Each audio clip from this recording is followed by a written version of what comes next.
Welcome to my channel Q the courage. तो आज की इस वीडियो में हम क्लास 9th का chapter number 6 lines and angle का इंट्रोडक्शन पोर्शन करने वाले हैं। ये चैप्टर बहुत ही ज़्यादा इंपॉर्टेंट है आपके एग्जाम के लिए, इसीलिए मैं इसका from the starting to the end of introduction एक अलग वीडियो में बनाकर मैं यहाँ डालूंगी इस चैनल पे। तो इस इंट्रोडक्शन को बहुत ध्यान से समझना है। सबसे पहले देख लेते हैं कि टाइटल क्या है चैप्टर का, that his lines and angles. तो लाइंस किसे कहते हैं? आपने इस तरीके की लाइन सेगमेंट देखी होगी जिसके दोनों तरफ एरो होता है। ऐसी लाइन जो है ये क्या करती है, ये थ्रू आउट द, इसकी लेंथ नहीं होती, ठीक है, विदाउट एनी लेंथ, कोई एक डेफिनाइट लेंथ नहीं होती है। तो not have a definite length, इसकी कोई डेफिनाइट लेंथ नहीं होती। तो इसीलिए ये जो है एक लाइन है बट इनडेफिनाइट लेंथ के साथ। अगर हम दो पॉइंट्स ऐसे बना दें और फिर एक लाइन कंस्ट्रक्ट कर दें तो ये जो हमारी लाइन है, इस लाइन की कोई एक डेफिनेट लेंथ होगी क्योंकि ये दोनों कॉर्नर से रुकी हुई लाइन है। अब तुम्हारे मन में क्वेश्चन आएगा कि अगर एक साइड से रुकी हुई हो लाइन और दूसरी साइड से एरो, तो इसे क्या बोलेंगे? This is not a line, it is known as a ray. इसे रे बोलते हैं, ठीक है। तो ये हो गया हमारा रे का कॉन्सेप्ट। लाइंस का आपको समझ में आ गया है तो एक सिंगल हॉरिजॉन्टल या वर्टिकल एक रेखा को लाइन बोलते हैं। अब इसके बाद अगर दो लाइंस आपस में इंटरसेक्ट करे तो इन्हें बोलते हैं इंटरसेक्टिंग लाइंस। क्या बोलते हैं? Intersecting lines.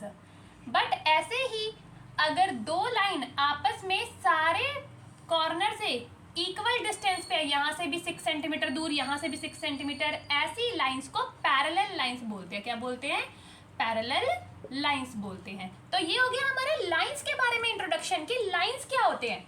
एक सीधी रेखा लाइन, लेकिन अगर दो रे मिल जाए, क्योंकि यहां पर से ये रुका हुआ है, यहां पर ये एरो लगा हुआ है तो रे है, एक ये रे और एक ये रे, दो लाइंस या रे मिलकर क्या बनाती है? एंगल बनाती है। क्या बनाती है? एंगल बनाती है, राइट। अब आपने एंगल्स का भी क्लास 6th 7th 8th में कॉन्सेप्ट करा है।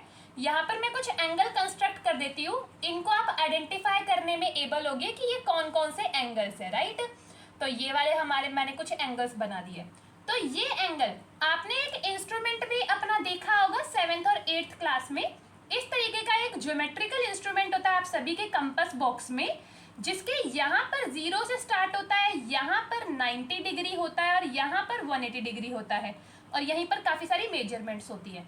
ऐसे ही इस वाली अंदर वाली लाइन में यहाँ से 0 डिग्री और यहाँ पर 180 डिग्री होता है, यहाँ पर वही 90 डिग्री होता है। इसे बोलते हैं डी, और यही डी हम इस्तेमाल करते हैं एंगल्स को मेजर करने के लिए। वो एंगल जो 90 डिग्री की मेजरमेंट से छोटा है, इट माइट बी 15, 30, 45, 70 डिग्री, तो 90 से इसकी मेजरमेंट छोटी होनी चाहिए। 89 डिग्री का भी हो सकता है, बट 90 डिग्री का होते ही ये राइट एंगल बन जाएगा, ऐसा एंगल बन जाएगा। ऐसे एंगल्स को एक्यूट एंगल बोलते हैं। क्या बोलते हैं? Acute angle. और ऐसा एंगल जो परफेक्टली दो रेज आपस में परपेंडिकुलर है, जब 90 डिग्री का एंगल बनाती हैं दो लाइन या फिर दो रे, इसे परपेंडिकुलर बोलते हैं। क्या बोलते हैं? परपेंडिकुलर। और इस एंगल को बोलते हैं राइट एंगल। ऐसे ही इस वाले एंगल को देखो, वो एंगल जो 90 डिग्री से ज्यादा हो जाए, यानी कि 90 और 180 डिग्री के बीच में कहीं लाए करे, इसकी वैल्यू 110 हो सकती है, 120, बहुत सारी वैल्यू हो सकती है, 180 से कम बट 90 से ज्यादा। ऐसे एंगल्स को ऑब्ट्यूज एंगल बोलते हैं। क्या बोलते हैं? ऑब्ट्यूज एंगल बोलते हैं। अब आपने ये सारे एंगल्स तो पढ़ लिए, अगर मान लो पूरा का पूरा एंगल ही 180 डिग्री का हुआ तो यानी तो ये स्ट्रेट लाइन बन गया है ना, और ये पूरा एंगल 180 डिग्री का है, इसे क्या बोलते हैं? इसे बोलते हैं स्ट्रेट लाइन एंगल। क्या बोलते हैं? Straight line angle. अब एंगल में एक बहुत ही इंपॉर्टेंट, जो इस चैप्टर के लिए भी इंपॉर्टेंट है, ये कॉन्सेप्ट समझना कि सपोज ये एंगल है, इसके अंदर का एंगल तो आप जानते हो कि ये क्या है? एक्यूट एंगल है, राइट। एक्यूट एंगल है ये हमारा, लेकिन इसके बाहर का ये जो बच गया एंगल, ये सारा का सारा, इसे क्या बोलते हैं? इसकी वैल्यू अगर 60 है, बाहर के बचे हुए की क्या वैल्यू होगी, ये वैल्यू निकालना। तो ये जो कंप्लीट बाहर का एंगल बच गया, इसे बोलते हैं रिफ्लेक्स एंगल। क्या बोलते हैं इसे? Reflex angle. एक और चीज, एक सीधी लाइन पे ऊपर 180 डिग्री बन रहा है, नीचे भी 180 डिग्री बनेगा, तो यानी बन गया, ये आधा सर्कल नीचे आधा सर्कल, तो ये पूरा 360 डिग्री का होता है। तो ये अगर 60 डिग्री का है, कंप्लीट 360 में से 60 डिग्री माइनस कर दो, ये रिफ्लेक्स एंगल 300 डिग्री का आ जाएगा, क्योंकि ये एक्यूट एंगल है, मैंने मान लिया है कि ये 60 डिग्री का है। रिफ्लेक्स एंगल का भी कॉन्सेप्ट समझ में आ गया। अब कुछ और एंगल्स के कॉन्सेप्ट समझ लेते हैं, जैसे कि एक है एडजेसेंट एंगल किन्हें बोलते हैं। सपोज ये मैंने यहाँ पर ये एंगल बना दिया, इसमें ये मैंने एक और रे पास करा दी, यहाँ पर अब ये दो एंगल बन गए, पहला और ये है दूसरा। इसे एंगल 1 बोलो, इसे एंगल 2 बोलो। एंगल 1 एंगल 2 के साथ दीवार से दीवार मिल रही है, तो ये दोनों एक दूसरे के 80 पड़ोसी हो गए। तो यानी कि ये एंगल 1 का घर है, इसकी बिल्कुल दीवार से लगता ही दूसरा घर है, हमारे बराबर में जो है सुनारों का घर है, तो हमारे पड़ोसी कौन हो गए? सुनार। अब ये सपोज मेरा घर है, तो ऐसे एंगल्स को एडजेसेंट एंगल बोलते हैं। एडजेसेंट का मतलब ही समझ लो पड़ोसी एंगल, ठीक है, जो जिसकी दीवार लगती है आपके घर की दीवार से, तो इन्हें बोलते हैं एडजेसेंट एंगल्स। अब इनका सम कुछ भी हो सकता है, बट जिनका सम डेफिनाइट हो उनका नाम मैं अभी बताती हूँ आपको। तो यहाँ पर एडजेसेंट एंगल की जो डेफिनाइट वैल्यू दे उनको बताते हैं। सपोज ये मैंने एक और एंगल कंस्ट्रक्ट कर दिया और इसमें से एक रे पास करा दी, ये दो अनइक्वल डिफरेंट वैल्यू वाले दो एंगल बना दिए। This is angle 1 and this is hour angle number 2। ये एंगल नंबर 1 और एंगल नंबर 2 को जब मैंने सम अप करा तो मुझे फाइंड आउट हुआ कि ये 90 डिग्री के हैं। ऐसे एंगल्स को कॉम्प्लीमेंट्री एंगल्स बोलते हैं। क्या बोलते हैं? Complementary angles. जिन दो एंगल का सम 90 डिग्री के इक्वल आए, ऐसे दो एंगल्स को कॉम्प्लीमेंट्री एंगल बोला जाता है। ऐसे ही यहां पर मैंने एक स्ट्रेट लाइन एंगल के ऊपर एक रे कंस्ट्रक्ट कर दी और उससे क्या कर दिया, दो एंगल डिवाइड हो गए। ये हमारा फर्स्ट एंगल और ये हमारा second angle, angle number 1 angle number 2 unequal angles है। अब जो मैंने यहां आइडेंटिफाई करा, आई गॉट दैट कि एंगल 1 प्लस एंगल 2 180 डिग्री के इक्वल आ रहा है। ऐसे एंगल्स को जो कि एक लाइन पे बने हुए हैं, स्ट्रेट लाइन पे, जिनका सम 180 डिग्री आ रहा है, इन्हें लीनियर पेयर्स भी बोलते हैं। लीनियर पेयर्स के साथ साथ इन्हें सप्लीमेंट्री एंगल्स भी बोलते हैं। क्या बोलते हैं? Supplementary angles. इसके तो दो नाम हो गए, एक घर का एक बाहर का। तो यहां पर सप्लीमेंट्री एंगल्स भी आपको समझ में आ गया। अब ऐसे ही एंगल्स में ही एक लास्ट कॉन्सेप्ट और समझते हैं। सपोज मैंने अभी आपको थोड़ी देर पहले लाइंस में बताया था कि दो लाइन आपस में इंटरसेक्ट कर रही है। जब ये आपस में इंटरसेक्ट करती है तो इधर एक एंगल बना रही है, इधर एक एंगल बना रही है, ये भी एक एंगल बना रही है और ये भी एक एंगल बना रही है, राइट। अब यहां ध्यान दीजिए, जब भी दो लाइंस आपस में इंटरसेक्ट करेंगी तो उनके सामने वाला घर बिल्कुल सेम वैल्यू का होगा। सपोज ये वाला अगर मेरा 60 डिग्री का एंगल है तो इसका जो वर्टिकली अपोजिट एंगल है उसकी भी वैल्यू 60 डिग्री ही होगी। मेरे घर के बिल्कुल सामने जो है मेरा ही घर है, तो वो जो सामने आमने सामने हमारे घर है वो दोनों वर्टिकली अपोजिट है, ठीक है। यहाँ पर ऐसे ये वाला अगर घर मान लीजिए 120 डिग्री का है तो इसके बिल्कुल सामने वाले पड़ोसी का घर भी इतने ही एरिया में 120 डिग्री में ही बना होगा, 120 गज में ही बना होगा, ये मान लीजिए। तो आमने सामने वाले एंगल्स क्या होंगे? इक्वल होंगे। ऐसी कंडीशन में इन्हें बोलते हैं वर्टिकली अपोजिट एंगल्स।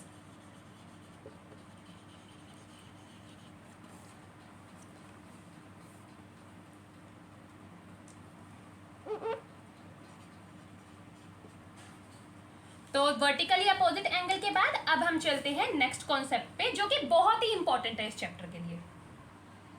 तो अब यहाँ पर जो हमारा सबसे इंपॉर्टेंट कॉन्सेप्ट है that is parallel lines and a transversal. अब पैरेलल लाइंस मैंने अभी आपको थोड़ी देर पहले लाइंस के कॉन्सेप्ट में बताया था कि जब दो लाइंस आपस में इक्वल डिस्टेंस पे हो हर एक पॉइंट पे और कहीं भी जाके मिल ना रही हो, ऐसी लाइंस पैरेलल लाइंस होती है। ट्रांसवर्सल लाइन होती है एक तिरछी लाइन जो इन दोनों पैरेलल लाइंस को काट रही है। तो ये हो गई हमारी ट्रांसवर्सल,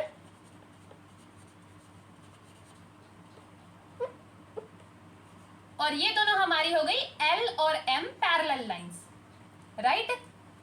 यहां पर देखिए बहुत ही इंपॉर्टेंट कॉन्सेप्ट है। ये कुछ एंगल्स बना रहे हैं, इसका नाम है एंगल 1 दे देती हूं, इसका एंगल 2 इसका एंगल 3 और इसका एंगल 4। यहाँ पर ये मैं दे देती हूँ angle number 5, angle number 6, angle number 7, angle number 8। ये मैंने नामकरण भी कर दिया भाई इनका। यहाँ पर अब मैं आपको 5 इंपॉर्टेंट नेम्स बताऊंगी जो इन एंगल्स की इक्वलिटी के ऊपर डिपेंड करते हैं। जैसे कि आपको नजर आ रहा है कि 1 और 2 एक लाइन सेगमेंट पे बने हुए हैं, एक ही लाइन सेगमेंट पे, तो इन दोनों का सम 180 डिग्री के बराबर होना चाहिए। ऐसे ही ऊपर वाले 3 और 4 एक ही एल लाइन के ऊपर बने हुए हैं और ये लाइन इसे दो अनइक्वल पार्ट्स में डिवाइड कर रही है। इस एंगल को इस एंगल के साथ प्लस करेंगे तो 180 डिग्री देगा। ऐसे ही इन दोनों को प्लस करेंगे तो 180 डिग्री मिलेगा, इन दोनों को प्लस करेंगे तो 180 डिग्री मिलेगा, राइट। ये तो क्या हो गए, हमारे लीनियर पेयर्स हो गए। तो मैं यहाँ पर लीनियर पेयर्स लिख देती हूँ। सबसे पहले आपने जो कर लिया है अभी लीनियर पेयर वाला कॉन्सेप्ट थोड़ी देर पहले, तो यहाँ पर कौन कौन से लीनियर पेयर है, एंगल 1 प्लस एंगल 2 जो कि 180 डिग्री के इक्वल हो जाता है, एंगल 3 प्लस एंगल 4 भी 180 डिग्री के इक्वल है, एंगल 5 प्लस एंगल 6 भी 180 डिग्री के इक्वल है, और एंगल 7 प्लस एंगल 8 180 डिग्री के इक्वल है। और ये कैसे पेयर है, लीनियर पेयर्स हैं। इन्हें आप सप्लीमेंट्री एंगल्स भी बोल सकते हो, मैंने थोड़ी देर पहले आपको नाम बताया था। बट यहाँ पर अब एक बहुत इंपॉर्टेंट कॉन्सेप्ट है, अब यहाँ पर करवाऊंगी मैं आपको अल्टरनेट इंटीरियर एंगल्स। अल्टरनेट, उससे पहले ना आपको एक और चीज बताती हूँ। हमने अभी थोड़ी देर पहले वर्टिकली अपोजिट एंगल भी करे थे, वर्टिकली अपोजिट एंगल, तो वर्टिकली अपोजिट एंगल भी तो आइडेंटिफाई कर सकते हैं हम यहाँ पे। चलो करते हैं। क्या आपको दिख रहा है कि ये वाली एक एल लाइन मान लो और ये जो ट्रांसवर्सल लाइन है ये अकेली, ये दोनों आपस में इंटरसेक्ट हो रही है यहाँ पर इंटरसेक्ट। तो मैंने कहा था आमने सामने वाले घर बिल्कुल एक जैसे होंगे, इक्वल होंगे। एंगल 4 और एंगल 2 अपोजिट है एक दूसरे के, क्या इन्हें वर्टिकली अपोजिट एंगल बोल सकती हूँ? तो यहाँ पर angle 2 should be equal to angle 4, vertically opposite angle है। ऐसे ही एंगल 1 के बिल्कुल सामने एंगल 3 पड़ रहा है, तो angle 1 should be equal to angle 3, ये भी वर्टिकली अपोजिट एंगल है। Angle 5 should be equal to angle 7, vertically opposite angle. Angle 6 should be equal to angle 8, ये भी vertically opposite angle. Vertically opposite angle भी कर लिए। अब यहाँ पर मैं अब आपको बता सकती हूँ अच्छे से, अल्टरनेट इंटीरियर एंगल किसे बोलते हैं, अल्टरनेट इंटीरियर एंगल्स किसे बोलते हैं। इन्हें जो है मैं थोड़ी शॉर्टकट में भी लिख देती हूँ, जैसे कि इसे मैं लिखती हूँ VOA, इसे लिखती हूँ मैं AIA। तो अल्टरनेट इंटीरियर एंगल कौन कौन से है, इंटीरियर, सबसे पहले अल्टरनेटिंग साइड होनी चाहिए, और इंटीरियर एंगल बाहर वालों को छुपा दो, सिर्फ अंदर वाले 1, 2, 5 और 6 एंगल को देखो, इंटीरियर एंगल है। अब यहाँ पर अल्टरनेट का मतलब क्या है, अल्टरनेट का मतलब है जो चीज यहाँ है दूसरी गली के दूसरी साइड होनी चाहिए। यहाँ पर अगर ये लेफ्ट हैंड साइड है, वहां पर ये राइट हैंड साइड में होनी चाहिए दूसरी गली में। तो यानी कि ये 5 एंगल और ये एंगल नंबर 2 एक दूसरे से कैसे है, एडजेसेंट है, अल्टरनेट साइड पे है, सॉरी एडजेसेंट नहीं, अल्टरनेट साइड पे है, alternate to each other. Alternate और इंटीरियर में बन रहे हैं दोनों पैरेलल लाइन के अंदर की तरफ, ये दो एंगल लाए करते हैं, तो ऐसे दो एंगल की वैल्यू इक्वल होगी। यहाँ पर आप देख रहे हो कितना मुंह खुल रहा है इस एंगल का, और यहाँ पर कितना खुल रहा है, दोनों की वैल्यू बिल्कुल इक्वल होगी। ऐसे एंगल अल्टरनेट इंटीरियर एंगल कहलाते हैं। तो angle number 2 must be equal to angle number 5। तो भाई इन दोनों ने क्या पाप करा है, एंगल नंबर 6 और एंगल नंबर 1 भी इक्वल होने चाहिए। क्यों, क्योंकि ये भी तो इंटीरियर में है, ये भी तो अल्टरनेट साइड पे है एक दूसरे की, यानी कि ये अगर इस वाली गली में राइट हैंड साइड पे है तो दूसरी गली में ये लेफ्ट हैंड साइड पे है, और ये दोनों एंगल की वैल्यू भी यहाँ इक्वल होगी। Angle 1 should be equal to angle 6। तो ये हो गए अल्टरनेट इंटीरियर एंगल हमारे। ये वाले कॉन्सेप्ट जो मैं आप बता रही हूँ बहुत ही इंपॉर्टेंट है, हमारी एक्सरसाइज में बहुत काम आने वाले हैं। अब फोर्थ हम करवाएंगे अल्टरनेट एक्सटीरियर एंगल्स। कौन से, अल्टरनेट एक्सटीरियर। ये तो इंटीरियर की बात कर ली हमने, एक्सटीरियर एंगल कौन से होते हैं, जो बाहर हो, यानी कि अब अंदर वालों को छुपा दो। अब अल्टरनेट साइड तो आपको पता चल गई, इस गली में जो इधर है दूसरी गली में वो उधर होना चाहिए। तो यहाँ पर तो एंगल 4 और एंगल 7 दिख रहा है मेरे को, ये दोनों इक्वल होंगे। ऐसे ही एंगल 3 और एंगल 8 होंगे एक दूसरे के इक्वल, अल्टरनेट और एक्सटीरियर एंगल है। तो यहां पर मैं लिख देती हूँ angle 4 should be equal to angle 7 और यहाँ पर angle 3 should be equal to angle 8। इन्हें बोल दिया हमने अल्टरनेट एक्सटीरियर एंगल। अब जो फिफ्थ कॉन्सेप्ट है उसे भी बहुत ध्यान से समझिएगा, ये होते हैं हमारे कॉरेस्पॉन्डिंग एंगल्स। कॉरेस्पॉन्डिंग एंगल्स की जो है ना लोकेशन को बिल्कुल ध्यान से समझिएगा। कॉरेस्पॉन्डिंग एंगल्स,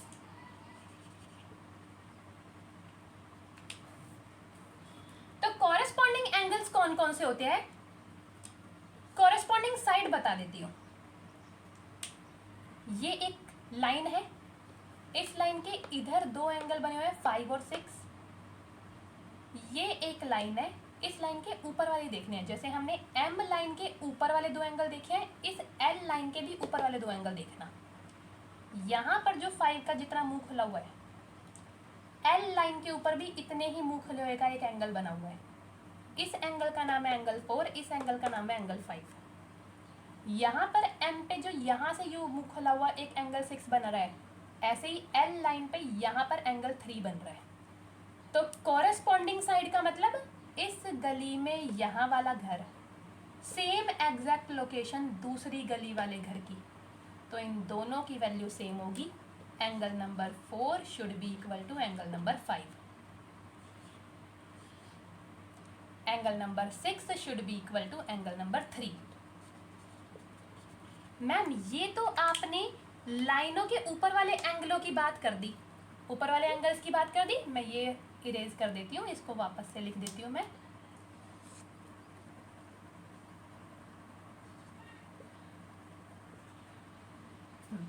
तो ये तो मैंने सिर्फ लाइंस के ऊपर वाले एंगल 1, 5, 6 और 4, 3 की बात करी। 1, 2 और 8, 7 का भी तो मैम ऐसे कर सकते हैं। अगर आप गली के ऊपर वाले दो दो घर देख रहे हो, आप गली के नीचे वाले भी तो दो दो घर देखिए। अब क्या करते हैं, इन एंगल्स को इरेज कर देते हैं और सिर्फ किन एंगल्स के बारे में देखते हैं वो देखिए। 1, 2 और 8, 7 के बारे में देखते हैं। ये भी तो कॉरेस्पॉन्डिंग एंगल हो सकते हैं। यहाँ पर जितना मुंह एंगल 1 के लिए खुला हुआ है, उतना ही मुंह एंगल 8 के लिए खुला हुआ है। तो एंगल 1 भी एंगल 8 के इक्वल है। कॉरेस्पॉन्डिंग साइड, इस गली में इधर की तरफ जो घर है, इस गली में भी इधर की तरफ जो घर है, दोनों बिल्कुल एक जैसे हैं, तो दोनों की वैल्यू भी एक है। यहाँ पर इन दोनों ने क्या पाप करा है, ये भी एक दूसरे के इक्वल होंगे। Angle number 2 must be equal to angle number 7। Corresponding angle ये वाला भी समझ में आ गया। Last and foremost concept of this, interior angles on the same side. Interior angles on the same side. अब ये कौन से एंगल होते हैं? सबसे पहले इंटीरियर और ऊपर से सेम साइड। बेटा यहाँ इक्वल वाला कॉन्सेप्ट नहीं है।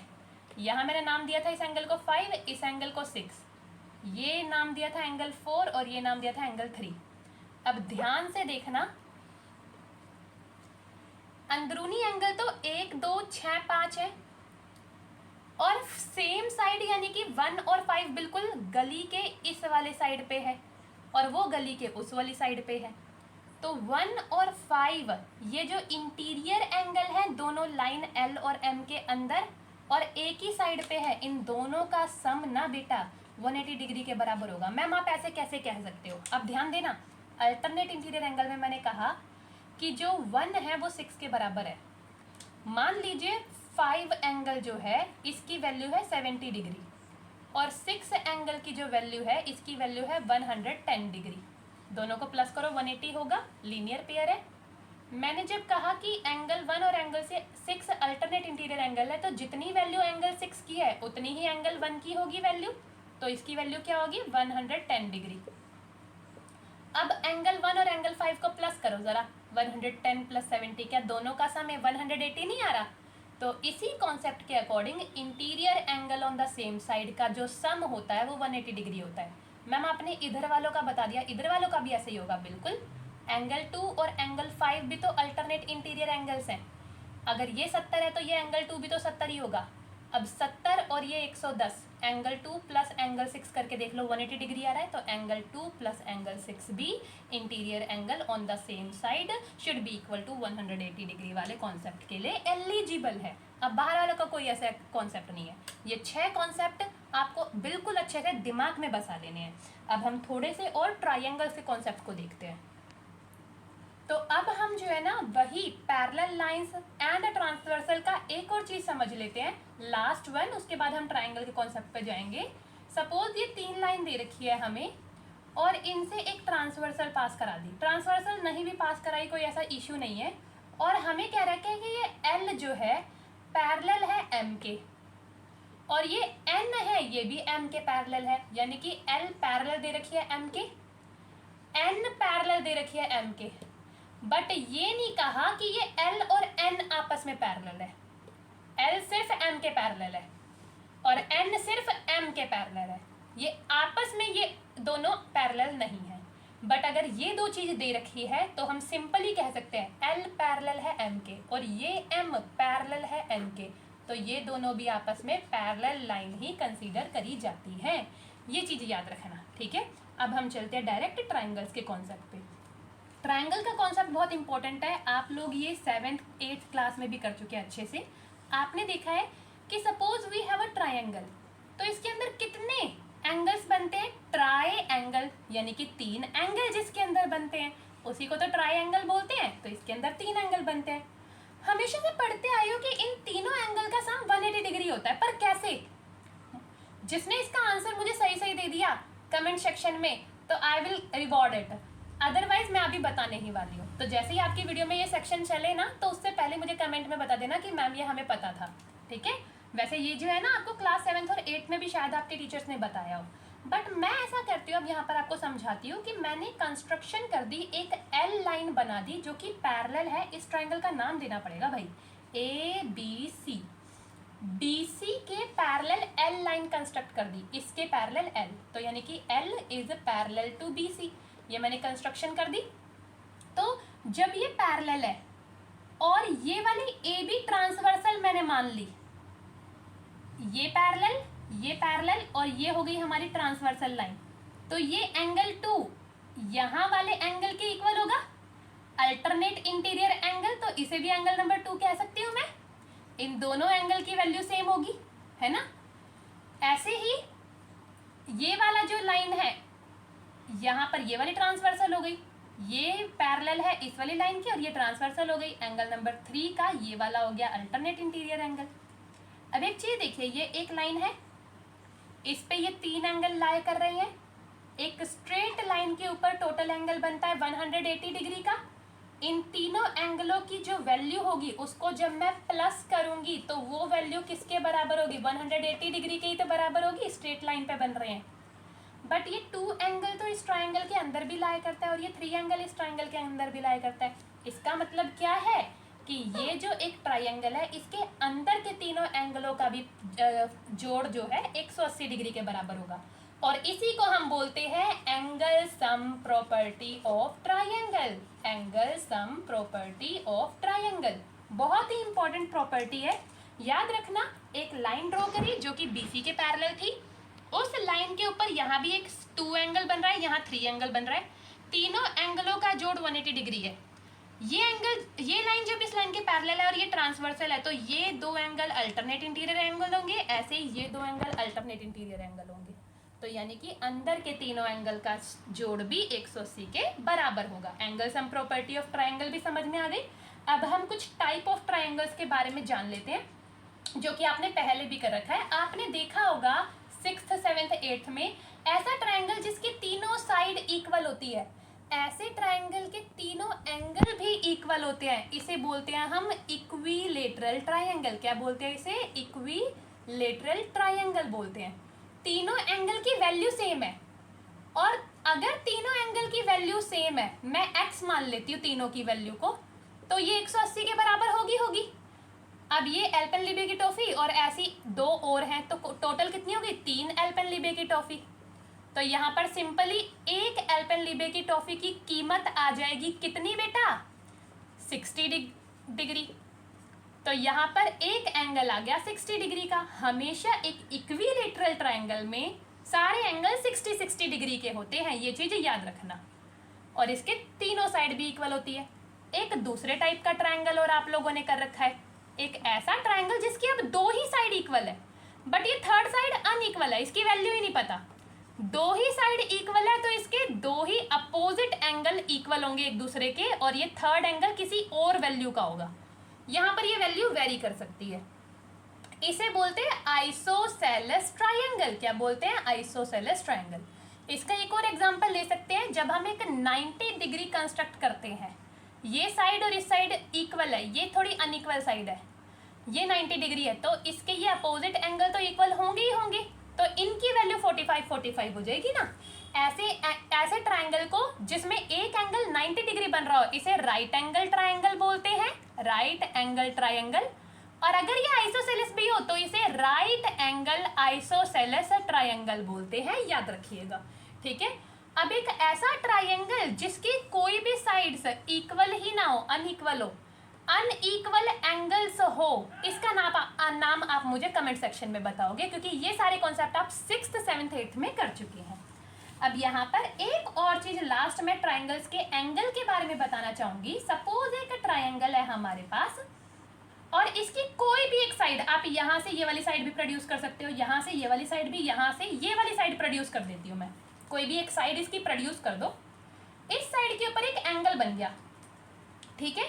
जो इसका ये एंगल बना है ना, इसकी जो वैल्यू है वो होगी, जो ये एक्सटीरियर एंगल बन के आया है, इसकी वैल्यू इक्वल होगी to the sum of the interior opposite angle. Opposite है इसके बराबर वाला एंगल नहीं लिया, इसके यहाँ पर जो ट्रायंगल बन रहा है, इसमें जो दो ये अपोजिट एंगल हैं, इनकी वैल्यू को अगर मैं सम अप कर दूं तो जो आंसर आएगा वो इस बाहरी एंगल नंबर 3 के बराबर आएगा। तो ये प्रॉपर्टी क्या कहती है?